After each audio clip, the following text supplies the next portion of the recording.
Kita pasti teringat istilah yang kini menjadi tantangan terbesar ekonomi tanah air, yaitu middle income trap. Ini adalah penyakit yang dialami negara-negara berpendapatan menengah atau middle income country yang terjebak di tengah, tidak bisa melaju lebih jauh menjadi negara maju.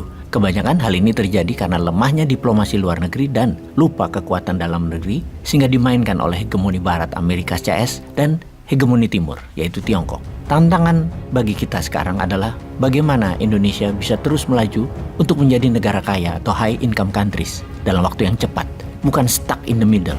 Menurut Bank Dunia, negara yang masuk kelompok negara maju penduduknya memiliki pendapatan per kapita di atas $12.600 per tahun.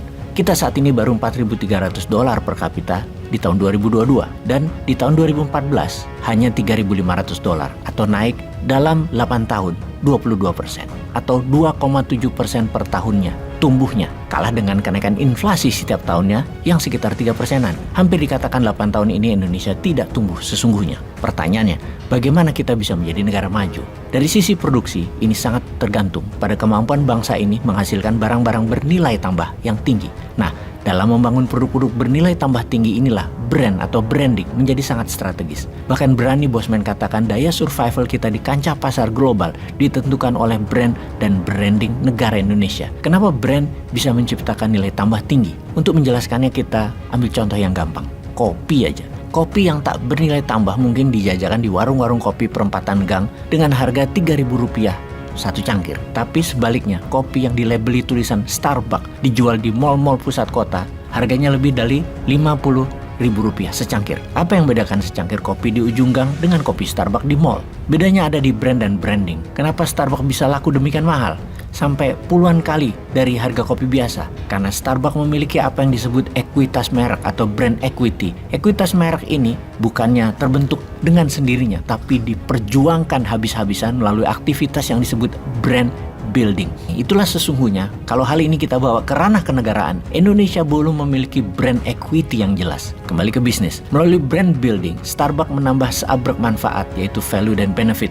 dari kopi biasa, sehingga kopi tersebut bernilai tambah tinggi dengan harga premium. Manfaat itu bisa berbentuk manfaat fungsional atau functional benefit berupa rasa kopi yang enak, ada manfaat emosional atau emotional benefit berupa ambience atau suasana gerai yang cool, atau manfaat pencitraan diri atau self-expression benefit berupa perasaan narsis saat konsumen minum kopi di gerai Starbucks dan dilihat orang lain. 3 jenis manfaat yang diberikan itulah membuat harga Starbucks bisa sampai 10 kali lipat dari kopi biasa. Semua itu adalah hasil dari aktivitas yang disebut brand building. Ingat, brand building bukanlah sekedar menyangkutkan tulisan nama di merek atau citra logo atau iklan, tapi keseluruhan manfaat yang diberikan produk kepada konsumen. Propaganda branding bisa menjadi alat ampuh untuk menaikkan nilai tambah produk kita dan meloloskan kita dari middle income trap country tentunya, seperti yang ditunjukkan dalam kasus Starbucks. Maka kemudian agenda besar mengemuka di depan mata kita. Kalau begitu, kenapa tidak seluruh kekayaan komoditas produk kreatif dan keragaman kuliner yang Indonesia punya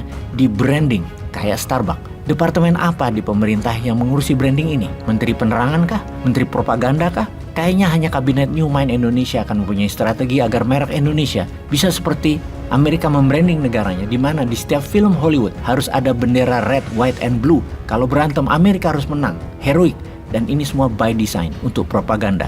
Bayangkan kalau kekayaan kopi kita punya di branding, teh di branding, temulawak di branding, buah nanas di branding, durian di branding, bengkoang di branding, sayur bayam di branding, ukiran Jepara di branding, batik di branding, songket di branding, rendang di branding, nasi pecel di branding, soto di branding, maka Indonesia akan punya khasanah dan kekayaan brand yang luar biasa. Dengan begitu, kita tidak resah dengan pasar bebas dan kolonialisasi ekonomi ala Tiongkok dan ala Barat Amerika. Kalau sampai muncul kesadaran dan kemampuan pejabat negara untuk membranding berbagai potensi produk yang kita punya, maka pasti pengaruhnya akan luar biasa bagi penciptaan kemakmuran negeri ini. Kita bisa melihat ada 3 potensi lokal yang unik yang kita punya dan pas untuk menjadi objek branding. Pertama adalah keragaman komoditi agrikultur, mulai dari kopi, teh, beras, jagung, apel, nanas, durian, juga tentunya kekayaan laut Nusantara. Kedua, produk kreatif berbasis kelokalan Indonesia seperti batik, ukiran Jepara, kerajinan rotan, patung Bali, dan lain sebagainya. Ketiga, kekayaan kuliner seantero Nusantara mulai dari rendang, gudeg, empek-empek, rawon, hingga kerak telur Betawi. Ketika pejabat negara menyadari dan action segera untuk pentingnya secara nasional mempromosikan branding ekuitas ke dunia, maka masyarakat akan bergerak cepat memanfaatkan seluruh potensi komoditas, produk kreatif, dan kekayaan kuliner di berbagai pelosok daerah di Nusantara di branding. Maka itu akan menjadi basis kekuatan ekonomi Indonesia yang luar biasa. Seperti diuraikan di awal, di sini, brand dan branding akan betul-betul menjadi pilar daya saing Nusantara di pasar regional dan di pasar global. Menjadi lebih indah lagi karena komoditas, produk kreatif, dan kuliner tersebut adalah produk-produk merakyat yang bisa diusahakan oleh rakyat kebanyakan dan melibatkan tenaga kerja yang jumlahnya sangat besar. Artinya, pengusaha produk tersebut bisa dilakukan oleh industri yang merakyat, bukan menara gading seperti industri pesawat atau baterai mobil yang high-tech atau nikel di Morowali dan Halmahera, hingga kemanfaatannya bisa dirasakan oleh rakyat kebanyakan. Ingat, menciptakan produk bernilai tambah tinggi dan berdaya saing global tak mesti harus memproduksi pesawat atau mobil canggih atau membangun smelter nikel. Kopi kalau di branding seperti Starbucks yang dibantu negara tak kalah nilainya dibanding Boeing. Ayam goreng, mie pangsit, dan pecel kalau di branding dibantu negara tak kalah dari McDonald di kelas dunia. Pengusahanya sadar branding, pejabatnya sadar untuk segera membantu produk-produk rakyat membranding. Pasti GDP per kapitanya bukan hanya 22% selama 8 tahun, tapi naik 400% dalam 8 tahun ke depan.